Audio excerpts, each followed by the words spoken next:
Olá, estudante. Sou o professor Evani, engenheiro agrônomo, e hoje eu estou trazendo para vocês o nosso primeiro plano de estudo do curso técnico agropecuário referente à disciplina de agricultura, tá? Esse é o nosso tema norteador desse primeiro momento, desse primeiro bimestre.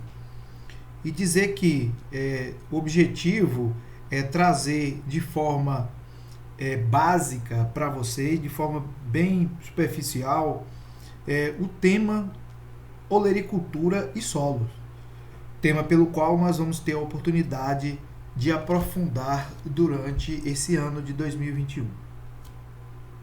Então, o plano de estudo, como vocês já viram, né, é um dos mecanismos, né, da pedagogia da alternância, é um dos instrumentos da pedagogia da alternância.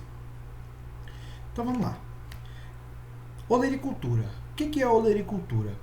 Olericultura é a área da horticultura que abrange a exploração de hortaliças e que engloba culturas folhosas como alfaces, né, raízes como cenoura, bulbos, como é o caso da cebola, do alho, tubérculos, como é o caso da batatinha, né, do inhamcará, frutos como é o tomate e diversos outros, né? E diversas outras partes também comestíveis das plantas, tá? A planta ela se classifica de acordo com a parte comestível, né?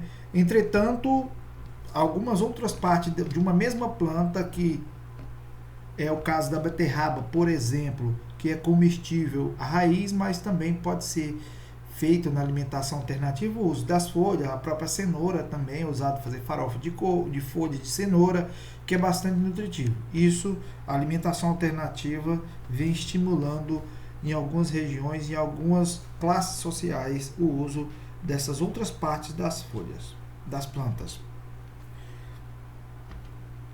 Só para vocês terem uma ideia, que a produção brasileira é aproximadamente de 837 mil hectares de áreas cultivadas em hortaliças, né?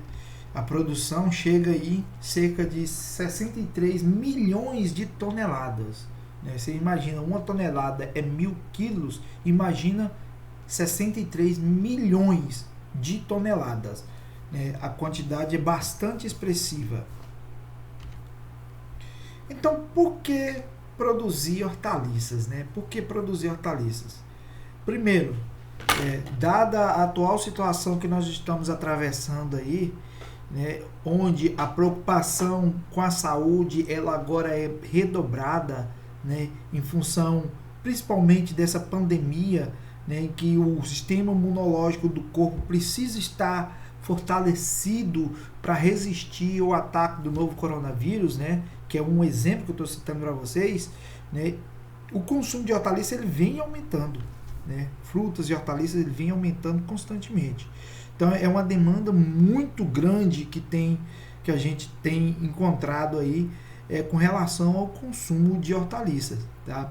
E por quê? Porque as hortaliças elas são ricas em sais minerais, em vitaminas, né, em zinco, que é um dos componentes, né, que fortalece o sistema imunológico do corpo, tá? E diversos outros fatores, melhora o trato digestivo, a digestão, né, melhora a circulação sanguínea, né? São inúmeros os benefícios que a saúde, para a saúde que as hortaliças trazem. Bom, e aí, a gente produz hortaliças, né, a gente consome, né? Então de onde vem? Por que a gente deve tanto produzir aqui na nossa região? De onde vem a maior parte das hortaliças que nós consumimos? Vocês estão vendo aí, né, Ceasa, né? Eu tenho Ceasa GO, Ceasa Goiás, né? Então mercado produtor, compre Ceasa Anápolis aí nessa fotinha, né? Com permissão aos autores da foto, eu estou utilizando essa foto porque a maior parte das hortaliças que nós consumimos aqui na nossa região centro-norte, de Colinas até Araguaína, etc., tá? A região do Tocantins, a maior parte das hortaliças elas vêm do Ceasa Goiás, né? Por quê? Porque o maior quantitativo de hortaliças são produzidos lá, a maior quantidade de hortaliças são produzidas lá. Por que isso, professor? historicamente, nós aqui do norte, nós não temos o hábito do consumo de hortaliça. De uns certos anos para cá, que esse hábito ele vem aumentando entre as famílias aqui do Tocantins, tá? E isso é uma influência da vida moderna, né, do alto consumo de hortaliça, é uma influência já, porque a gente vê a questão do consumo muito de carboidrato, como carne, né, proteínas, aliás, como carne, e carboidrato como arroz, né, e o feijão, que tem proteínas também, né, que é o arroz, carne e feijão, que todo mundo tem costume de consumir, né, e isso vem trazendo sérios problemas, né, para a saúde, né, porque questão da obesidade, né, o consumo alto de alimentos já prontos, né, fast foods, né, de pizzas, de sanduíches, etc e tal, vem trazendo sérios problemas de saúde, tanto para as pessoas mais de idades mais avançadas, quanto principalmente entre jovens, né? E o sedentarismo também traz isso, né? E em função disso, esse consumo ele vem aumentando aqui. E a produção ainda que nós temos aqui na nossa região não é o suficiente para atender toda a demanda. Por isso que a maior parte das hortaliças vem de fora, tá? Então nós devemos então produzir. Para isso precisamos tecnificar os nossos produtores através de uma mão de obra qualificada, né? Para isso vocês estão iniciando o curso técnico, irão se preparar. Só para vocês entenderem quais são os tipos de produções de hortaliças, né, que existem aqui no Tocantins e nas demais regiões. A convencional, que a gente vai falar um pouco mais sobre ela, e a orgânica daqui a pouco, né? A orgânica, a agroecológica também, nós temos produção agroecológica, e a hidropônica, né? Que é a hidroponia, tá? E esses tipos nós vamos dar uma pincelada durante o ano, vamos dar uma aprofundada mais nesses tipos de produção de hortaliças. Então, quais comparativos, né, que a gente pode ter entre dois sistemas, né, o de produção convencional e orgânico, né? Como que é a produção do sistema convencional e orgânico? Gente, convencional, só para vocês entenderem, é o que normalmente acontece. É algo bem comum, é usual, que é normal, tá? E se vocês olharem no dicionário, vocês vão ver o significado de convencional. O convencional é que há o uso intensivo, né, intenso de produtos químicos, seja adubos químicos, seja defensivos químicos, defensivos para controle de ervas daninhas, como o caso de herbicidas, defensivos para o controle de pragas, como é o caso de inseticidas, defensivos para o controle de doenças, né, como os fungicidas, né, os bactericidas, né, são sempre produtos químicos. E esses produtos, normalmente, eles deixam resíduo nas hortaliças, né? E muitas das vezes, na boa parte das vezes, como eu já presenciei durante a minha experiência, né, aos meus 16 anos como agrônomo, alguns produtores eles não têm a consciência de seguir à risca o período de carência desses produtos para aplicação, né, para a colheita e comercialização dos produtos, certo? E aí o que acontece? Isso resulta que vai parar na mesa do consumidor. E em função disso, surgem diversas doenças, né, e alguns casos, né, de mulheres grávidas sofrem abortos, né, e são diversas consequências. Rapidinho, para contar uma história verídica para vocês, né, no Mato Grosso, uma região produtora de soja, próximo a essa região, cientistas coletaram leite de 10 mulheres que estavam amamentando, né? e dessas 10 mulheres, em 8 delas, os cientistas constataram no mínimo 2 princípios ativos de agrotóxico presente no leite. Então, em função disso, para vocês terem uma ideia, né, é uma população doente, né, que acaba resultando nesse consumo de agrotóxicos, tá? A gente vai falar um pouco mais durante o ano sobre isso. E o sistema orgânico? O sistema orgânico, ele apresenta, né, são alimentos naturais sem a presença de agrotóxico, né, ou algo do tipo. O sistema orgânico, ele tem uma diferença. O consumidor, normalmente, ele tem algo que chega no supermercado, primeiro ele come com os olhos, né? Ele vê um tomate bonito, deseja aquele tomate que está mais bonito. Ele vê um morango bonito, ele vai desejar aquele morango que está mais bonito, né? Mas para estar daquela forma, né, foi utilizado produtos químicos que defendesse esses produtos, né, do ataque de pragas e de patógenos que causam doenças. Tá? No caso dos produtos orgânicos, os alimentos, eles têm um aspecto mais feio, comum, né? E acontece de ter muitos alimentos bonitos, né? E isso também é natural, né? Mas porque no orgânico há de alguma forma um nível, né, de ataque de pragas e de doenças. Entretanto, são produtos totalmente naturais, sem risco nenhum para a saúde humana e de quem produz. Bom, só um exemplo que eu gosto de utilizar, né, do sistema convencional para vocês terem uma ideia. Que o pimentão é o campeão em aplicação de agrotóxico durante a sua fase toda, né, desde o plantio até a colheita, né? Então, durante todo o seu cultivo, ele recebe cargas, aplicações e aplicações de agrotóxicos. Segundo, o morango. Terceiro, a uva. Quarto, a cenoura. Quinto, o alface. Sexto, o tomate, né? E assim sucessivamente, né? Mamão, laranja, abacaxi, repolho. Então, são produtos que recebem uma carga muito grande, porque tem que produzir em grande escala, tá? E o ataque é constante de diversas pragas e doenças. Pragas essas que alguns exemplos que eu trouxe aqui para vocês, né, como formigas. Então as hortaliças têm um problema muito sério durante toda a sua fase, né? Inicia formiga cortadeira, que vai, quando você coloca a mudinha lá no alcanteiro, ele começa a atacar.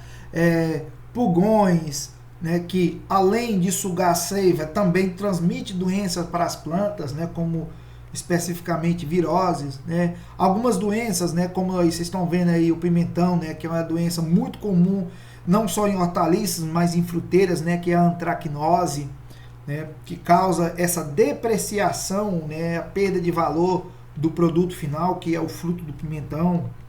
A murcha bacteriana, que é uma bactéria presente no solo, né, que acaba matando os pés de tomate, né? Tem diversas outras doenças que podem nos enumerar, né? Temos aí também cochonilhas, mosca branca, que transmite virose para as plantas, né? Especificamente para solanáceas, como pimenta, etc., né? Pimenta, pimentão. Doenças muito comuns, né, no alface, que é a cercosporiose, né, que ela é um fungo que está presente no solo, é comum, tá? E quando a gente vai irrigar o canteiro, que respinga aquela terra do canteiro para a folha do alface, provoca essas manchas aí, tá? É uma doença. E vocês que estão iniciando agora, vocês vão entender que essas doenças que tem nas plantas, elas são inóculas, ou seja, elas não atacam o ser humano, tá? Não tem problema consumir essas folhas. O que acontece aí é uma perda de valor do produto. Bem, a gente falou um pouco sobre as olerícolas, né, sobre solos, né, sistema produtivo, e aí a gente vai falar do bem mais precioso que um dos bens mais preciosos, né, que além do solo, a água é outro bem precioso, mas o solo, ele é completo em si. Vocês estão vendo aí uma imagem de microscópio, né? De uma partículazinha de solo, de uma porçãozinha de solo. E vocês vão ver aí que tem, além dessa fração aqui, que é argila, areia, né, etc. tal, vocês estão vendo esses pontinhos vermelhos, que representam os micro-organismos que estão presentes no solo, né? Além dos micro-organismos, né, tem outros macro-organismos, como minhocas, etc. e tal, que estão presentes no solo. Isso tudo aí compõe a vida do solo, tá? Vida essa que ela é fundamental para a produção de hortaliças, certo? Por quê, professor? Porque são esses organismos, sejam eles micro ou macros, que são responsáveis em fazer a reciclagem, né, dos nutrientes do solo, da matéria orgânica, né, que a gente vai estar falando com maior propriedade durante as nossas aulas. E aqui eu trouxe um esquema, né, que nós chamamos de sistema trifásico, né, de como seria a composição ideal para um solo ser bem produtivo. Então, qual seria essa composição ideal? Ele ter 45% de minerais. Que minerais são esses? Né? Onde é que estão esses minerais? Estão presentes aí no cascalho, na argila, na areia, no silt, né? Que são partículas do solo. Ou seja, minerais é tudo que não é orgânico, certo? Que é sólido e orgânico. E aí nós temos um solo deve ter 25% de água, ou seja, para as plantas absorverem os nutrientes, ela precisa de umidade, certo? Precisa de umidade. E essa umidade ela deve estar presente ali entre as partículas de argila, de areia, tá? Aí que ocupam o solo, certo? E 25% de ar. Então, é importante eu ter mineral, umidade e aeração, ou seja, presença de ar dentro do solo, certo? Além disso, por que o ar? Porque as raízes elas vão respirar também, tá? Elas precisam de ar para respirar, além da vida do solo, que são os macro e micro-organismos que estão presentes dentro do solo, ok? Os fungos, né, as minhocas, tá? Tudo isso que a gente vai falar um pouquinho daqui a pouco. E também 5% de matéria orgânica. Por que 5% de matéria orgânica se ela já tem minerais? A matéria orgânica, esses minerais aqui eles vão ser absorvidos pelas plantas. Essas plantas, esses minerais eles vão ocupar toda a parte estrutural da planta, desde da raiz, do caule, da casca, das folhas, que são a parte comestível, da raiz, no caso da cenoura, que é a parte comestível, dos frutos, no caso do pimentão, do tomate. E essa parte comestível que usou esses minerais para produzir essas partes comestíveis, vão para fora, vão para a mesa do consumidor e não volta para aquela mesma área onde ela tirou. Então precisa de uma fonte para estar repondo esses minerais. E a matéria orgânica tem esse papel. Aos poucos, lentamente, ela vai liberando, ela vai mineralizando. Como assim, professor? Mineralizando. Aqueles organismos, micro e macro-organismos, principalmente minhocas, fungos, etc., eles vão pegando essa matéria orgânica e transformando em humus, que é a mineralização da matéria orgânica. E essa aí é a fase final da matéria orgânica. Então vai transformar em mineral que as plantas vão consumir. Então é importante que tenha matéria orgânica nesse solo. Então, como o solo se forma, né? Então vamos entender um pouco aqui como que o solo se forma. O processo de formação dos solos nós chamamos de intemperismo. Intemperismo o que é? Um conjunto de processos mecânicos, ou seja, processo físico, tá? Mecânico, algo que recebe impacto químico, né? Porque reações químicas que acontecem no solo vai ajudando a desgastar essa rocha, mas a gente vai falar um pouco agora. e biológicos, que é através da ação dos micro e macro-organismos, né, que ocasionam a desintegração e a decomposição das rochas. Então, aqui tem um esquema, né, águas da chuva, né, aqui geleiras, né, gelo. Então, como é que acontece? Em algumas regiões, né, onde acontecem geadas, né, esse processo de intemperismo ele ocorre da seguinte forma, além, né, das reações químicas, né? Então, chove, ocupa espaço entre as rochas, com a mudança de temperatura forma-se gelo, esse gelo ele tende a se expandir. Imagine vocês, colocam uma garrafa PET cheia até a tampa de água no congelador da geladeira. Quando ela congela e com o passar do tempo ela tende a expandir, ou seja, em alguns casos ela racha, estoura a garrafa. Então dessa forma acontece também com as rochas, né? E aí acontece essa fragmentação, essa quebra dessas rochas. Além disso, né, o vento, diversas outras ações, pisoteio de animais, vai ajudando a fragmentar isso, quebrar isso. E junto a isso, paralelo a isso, vai acontecendo as reações químicas, né, da água, que é H2O, né, e diversos outros como o óxido de ferro, redução do óxido de ferro, né? Por exemplo, o H2O, quando encontra com o óxido de ferro, né, faz a redução até a diminuição, né, a fragmentação desse material, tá? Isso aí a gente vai estar estudando um pouco mais sobre a química do solo, certo? E aqui vocês vão ver aqui que também há processos biológicos, como algas, fungos, musgos que criam sobre essas rochas e que vão aqui presentes, né, que vocês estão vendo aqui, e aqui já um pedaço, uma fragmentação da rocha onde tinha esse material, esses musgos, essas algas, acaba soltando, despregando, né? E isso vai só, com o passar dos anos, vai diminuindo, vai fragmentando. Então, de acordo com fontes, com a Embrapa, né, que é a Empresa Brasileira de Pesquisa Agropecuária, 1 centímetro de solo leva em torno de 400 anos para se formar. Então, é muito demorado. Então, é um bem que a gente tem que fazer de tudo para conservá-lo, que é o solo. Então, como se forma, então? Então, falei, né, que é um intemperismo, e com o passar dos anos, essa rocha que nós chamamos de rocha-mãe, ela vai se fragmentando, aqui ela já começa a ter rachaduras, e vai se fragmentando, né, dividindo em pedaços, né, e começando a formar os solos.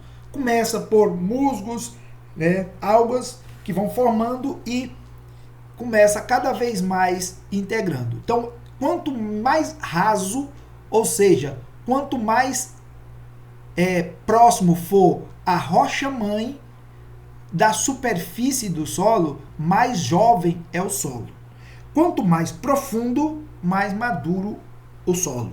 E aí tem algumas classes que a gente vai estar estudando, né, que vai estar de acordo com a idade desse solo, tá? Então vocês vão ver que os latossolos são solos mais maduros, ou seja, são solos mais velhos, mais antigos, certo? Por isso eles são mais profundos, ok?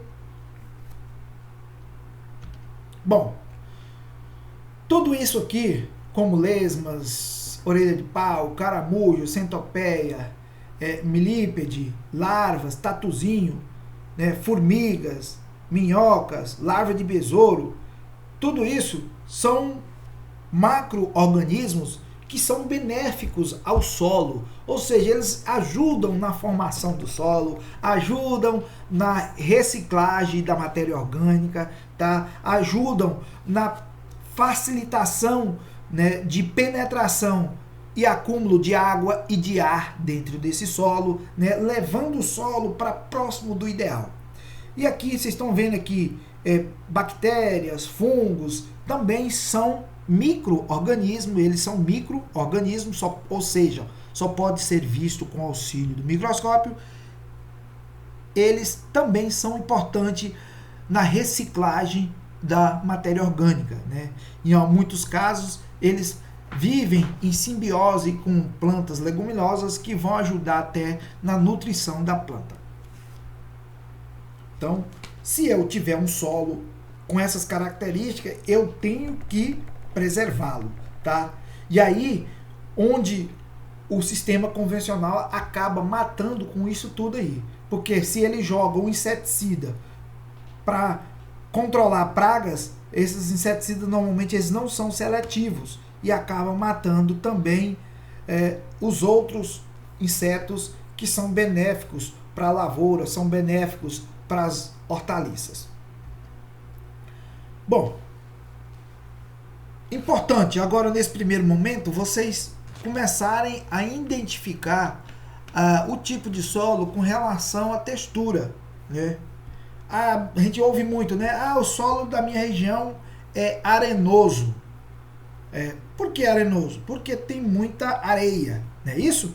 Então vamos ver aqui. Os tipos de solo com relação à textura, ele pode ser de textura argilosa, textura média e textura arenosa. Aqui de forma bem simplificada para a gente poder inicialmente dar continuidade aos nossos estudos, tá? O solo de textura arenosa é um solo que a concentração de areia é maior e bem maior do que a de argila.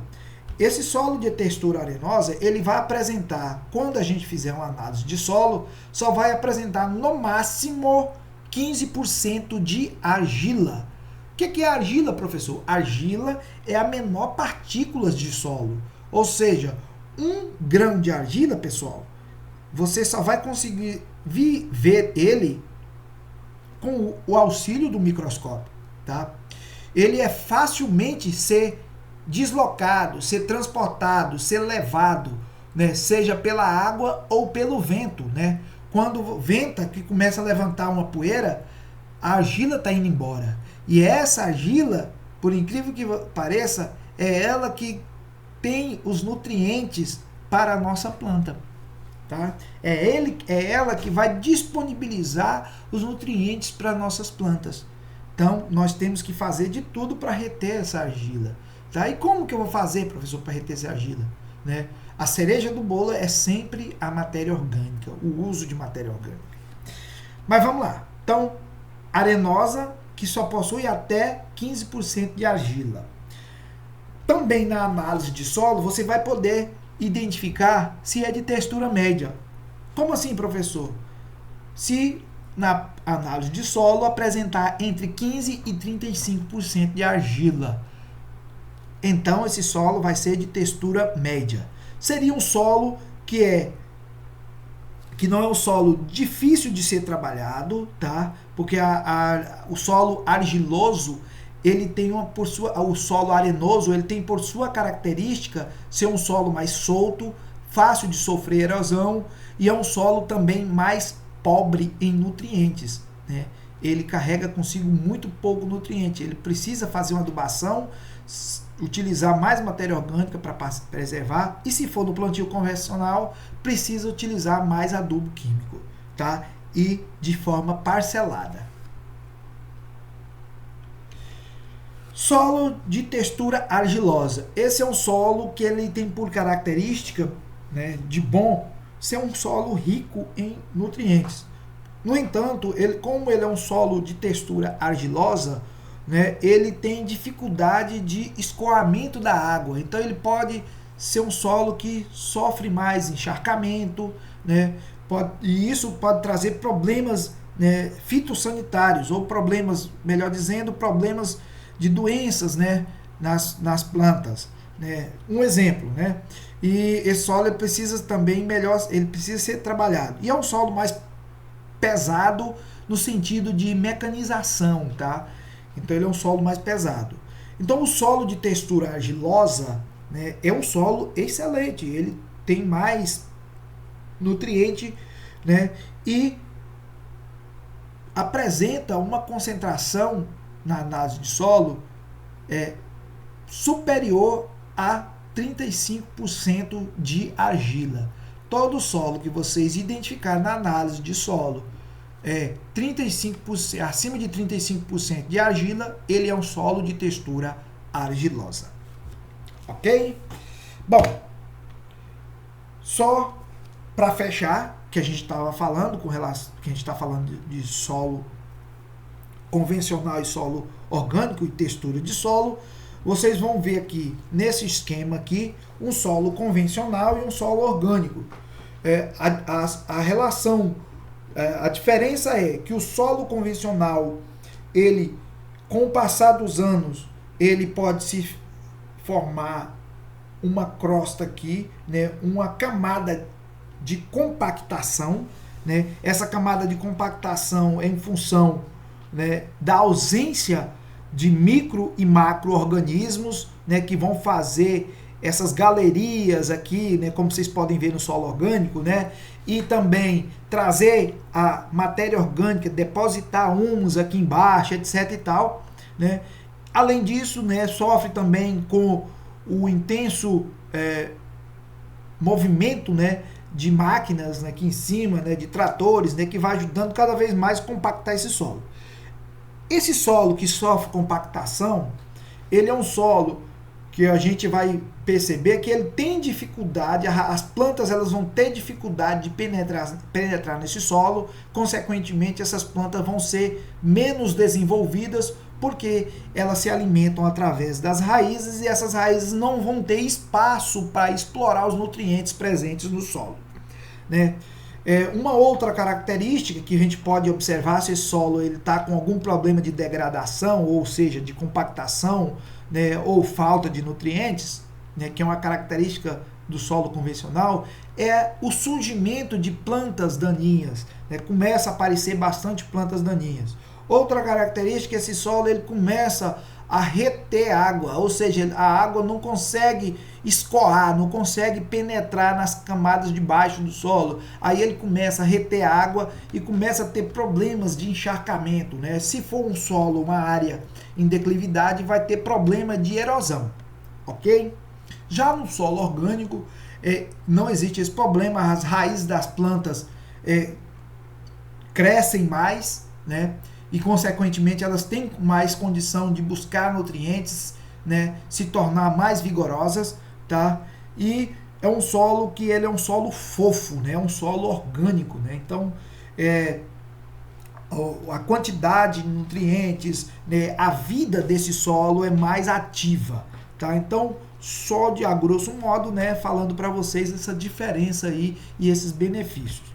Por isso é tão importante, né, que a gente escolha sempre práticas que conservarão o solo, garantindo a sustentabilidade do sistema produtivo, certo? Principalmente para o cultivo de hortaliças, tá? Porque você tem a opção de estar sempre cultivando uma mesma área, e essa área com uso constante de matéria orgânica, essa área tende a até melhorar a sua produtividade, tá? Sem falar que você vai produzir alimentos saudáveis, sem risco para você que está produzindo e sem risco principalmente para o consumidor, certo? Obrigado a todos, fica aqui meu abraço e que a gente vai estar passando mais informações durante as nossas atividades no nosso grupo de WhatsApp. Até mais!